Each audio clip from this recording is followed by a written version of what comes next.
Okay, we're back with another one of the main panelists here at the third annual DC Music Summit 2020, representing the legal side of things, right? Indeed. My name is John Good. I'm with the Washington Area Lawyers for the Arts. Right. And what we do is we provide legal services to creatives within Virginia, Maryland, and the District of Columbia. Okay. And I think you mentioned earlier that is it pro bono?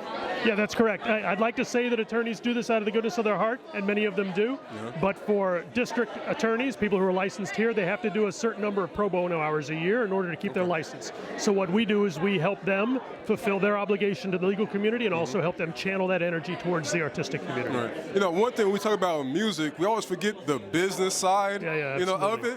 Hence the term music biz. So tell people, why is it so important for people to have legal representation?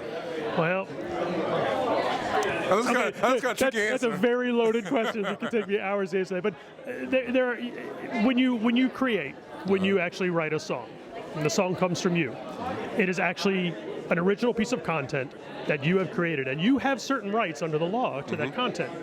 One is property right, and intellectual property is your ownership of that song, right? That lyric, that rhythm track, that beat, that whatever it happens to be, that melody, right? And you have rights under the law to copyright that, so that you can maintain control of your work moving forward. So if somebody wants to cover that tune, they have to come to you, get permission. They have to pay you to do that if they want to use it on a television, if they want to put it out on YouTube, or use it as part of some other type of sequential advertising. They have to pay you, remunerate you for your creative property. Right. So I know when it comes to trademarking, anything, sometimes what is mentioned is, the poor man's trademark. How viable is the poor man? Is it viable enough? It used to be a thing. It used to be able to take all your music, put it into an envelope, put a timestamp on it at the post office or something like that, and then send it into the Library of Congress. You can't do that any longer. But you can sit at home now and take a digital copy of your work and license it over your computer.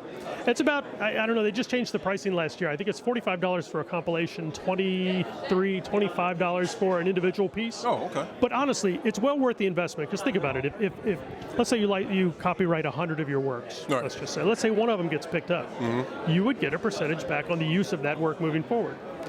It's amazing how many artists put their work out there, say, this is me, book me for a live gig, but they never think about copyrighting about that, right? And that's the sort of residual income that's your retirement plan, because you will continue to receive royalties on the performance of that music. There's lots of different ways to license your music. I won't get into that either. But there's lots of different ways for that music to continue to be out there working for you, even if you wrote it 30 years ago.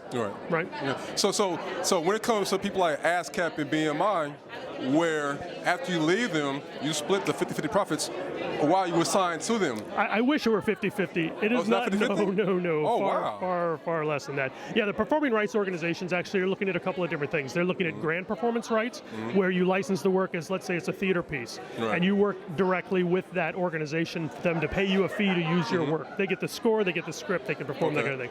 Then there's small performance rights, which is like streaming. Individual, when you got your headphones on, you're listening to that. They get a portion of that as well. Really? Right, absolutely. Okay. So with the new technology, streaming and everything, how important really is it to have legal representation, It is extremely important, because a lot of the boilerplate stuff that you agree to when you post something up on YouTube, or if you put something on SoundCloud, you lose a lot of the rights to your music. If you have an upfront contract and legal representation to go around their boilerplate, if you will, and protect your music, it's very important. This is a very, very fluid area of art that we've got right now. It's constantly changing. I mean, you and I in our lifetimes have seen how many different formats that music can be put out. And now suddenly you put it, somebody with a cell phone takes you working on the street, and it's out there. It's gone. You've lost it. So you've got to protect your work. It's very important. So let's say someone does cell phone record you doing something. How do you try to put a lid on how far you can go? Yeah, there you go. Okay. So that's when you would have your legal representation issue something called a cease and desist letter, which tells them, hey, you have to take that down. A lot of the streaming services now have automated takedown notices, where they see that something is copywritten, they'll automatically extract it, and they have bots and AI that kind of surfs the content now on YouTube and all those kinds of places. It kind of does that for you. But the point is to have somebody in your back pocket to say, oh, hang on, that's my clients. You need to stop using that. Otherwise, you need to pay us for it. Now, how about when it comes to names of a group of artists? Because there is a hip hop group out of New York who went by name Smif-N-Wessun, spelled S-M-I-F. Wessun. Obviously, we're sent this letter by Smith and Wesson, changed their name to another name, but then in the last 10, 15 years, changed the name back to Smith & Wesson. Now, I'm guessing they probably paid Smith & Wesson something? Not necessarily. It could have been that they went to court and they lost the case, or they won the case, rather, and they weren't able to go ahead and use that word. The point is, Smith & Wesson, the actual handgun manufacturer, had a copyright. They wouldn't have pursued that unless they had gone to the United States Patent and Trademark Office and the Library of Congress and registered their work. Without that basis, without the registered work, you have nothing to stand on in court. Right. You could say, I wrote War and Peace. I can prove it. Here's the manuscript of it right here. If it's not registered with them, how in the world would they know who wrote it first? Right. You or the original author, right? So it's very possible that your Smith & Wesson guys won the case and said it's not exactly the same. It's a different market. It's a completely different thing. We can still use that terminology. So could the spelling of a name help their cause?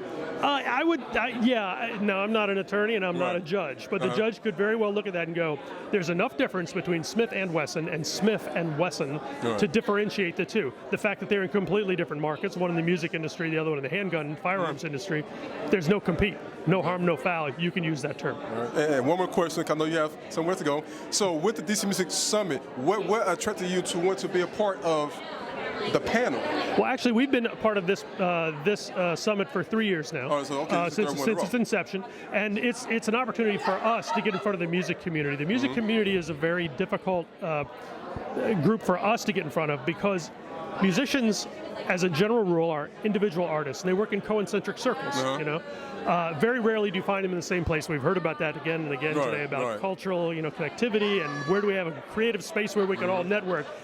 We don't have that really. I mean, you're playing a gig, and the other guy's playing a gig across town. So how are you ever going to meet? It's easy for us to get in front of visual artists because museums and galleries tend to be gathering places. It's very easy for us to get in front of dance companies and theater companies because they do group presentations. Artists is very hard. Or for musicians, it's very hard. And that's why we're very happy to be part of this organization. All right, and so for any artist that's going to be watching this, please let them know the name of the organization that you represent and how they can get in contact. Absolutely. Again, it's the Washington Area Lawyers for the Arts, WALA DC, WALADC.org is our website. You owe it to yourself. You owe it to yourself. Get legal representation if you're going to be an artist of some sort. Thank you. We appreciate you. Thank you. Thank you.